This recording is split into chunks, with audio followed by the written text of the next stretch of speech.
pelo templo esconde o passado de um padre jesuíta, acusado de bruxaria por conta de experimentos científicos. Até aqui, isso é quase tudo que eu sei sobre Landel de Moura. Como jesuíta, ele teria passado por uma formação científica sim, mas segundo o padre Pedro, seus experimentos eram muito mais baseados na intuição. Bom, se ele acertou por acaso ou não, o fato é que estava no Brasil. Mas será que o Brasil tinha alguma tradição na área de pesquisa científica no final do século XIX? Para saber disso, estou indo até o Museu Imperial em Petrópolis, para conversar com Antônio Videira, especialista em história do Brasil nesta época. Antônio começa me dizendo que Landel de Moura foi mais um entre os brasileiros influenciados pelo interesse que Dom Pedro II tinha pelo campo das ciências. A gente tem aqui uma sala que representa o gabinete onde o Pedro II trabalhava, né? Ele era um homem muito interessado em ciências, ele fazia observações, né, científicas. Era um homem que sempre gostou muito de estudar, de ler desde a sua infância, né? No gabinete de trabalho que pertenceu ao imperador, Antônio me fala da ligação de Dom Pedro II com grandes cientistas da época. A preferência do imperador era pela astronomia. E ele participava de observações astronômicas, né? Eclipses, por exemplo. Aqui ele tem a anotação do eclipse de 1862, ocorrido no dia 12 de junho.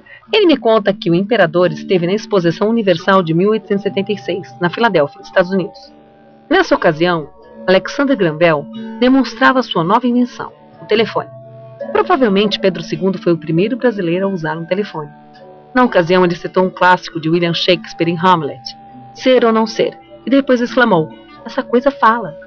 Professor, como se davam as pesquisas científicas nos últimos anos do Império? Há um ambiente muito favorável à ciência no Brasil. Foi um período muito interessante, foi um período muito, muito rico. Então, no campo da astronomia, foi a época mais gloriosa da astronomia no Brasil, até muito recentemente, até 30, 35 anos atrás. O grande período foi a década de 1880. O Pedro II, ele sempre teve uma noção muito importante de que do que a ciência representava, do que a ciência começava a representar. Na medida em que a ciência já era um elemento essencial para o desenvolvimento dos países, e ele apoiou muito a ciência, isso certamente. Então o Brasil, mesmo distante dos grandes centros, poderia estar sintonizado com as pesquisas científicas desenvolvidas lá fora? Sintonizado no sentido de saber o que se passava, certamente. Isso, o Brasil sempre recebeu cientistas, revistas, expedições, quer dizer, os brasileiros, esses brasileiros sempre procuraram se manter atualizados. Será que Landel e Dom Pedro II conheceram-se pessoalmente?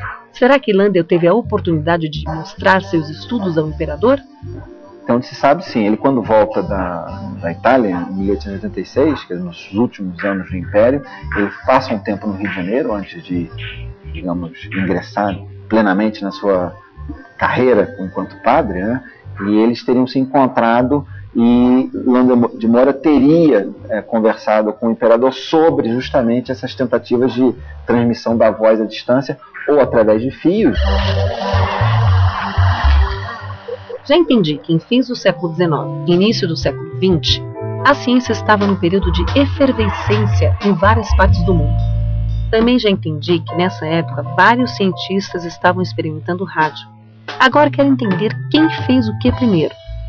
Tesla, Marconi, Landel e muitos outros foram estudados pelo Daltro Darismo, engenheiro e colecionador de aparelhos de rádio antigos.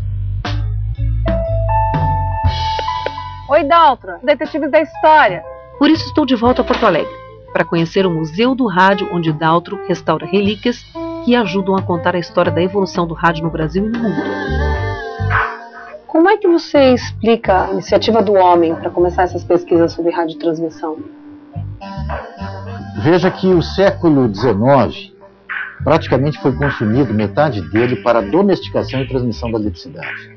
Em 1863, James Maxwell a teoria provou no quadro negro que as ondas eletromagnéticas existem.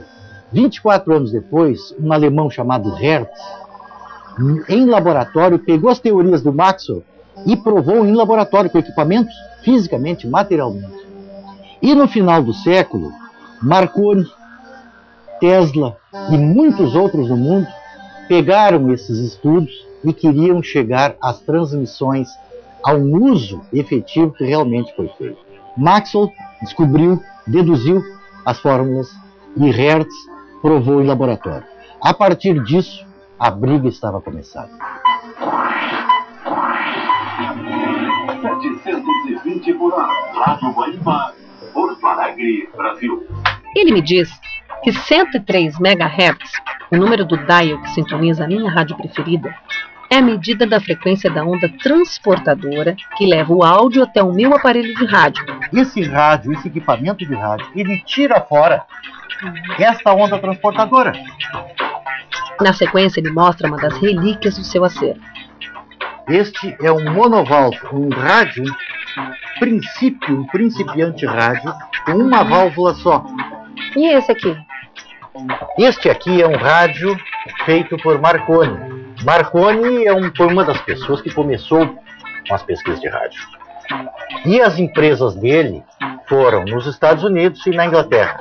Mas praticamente todos os rádios que ele construiu foram das suas empresas na Inglaterra. Marconi ficou conhecido como o usurpador das invenções de Tesla.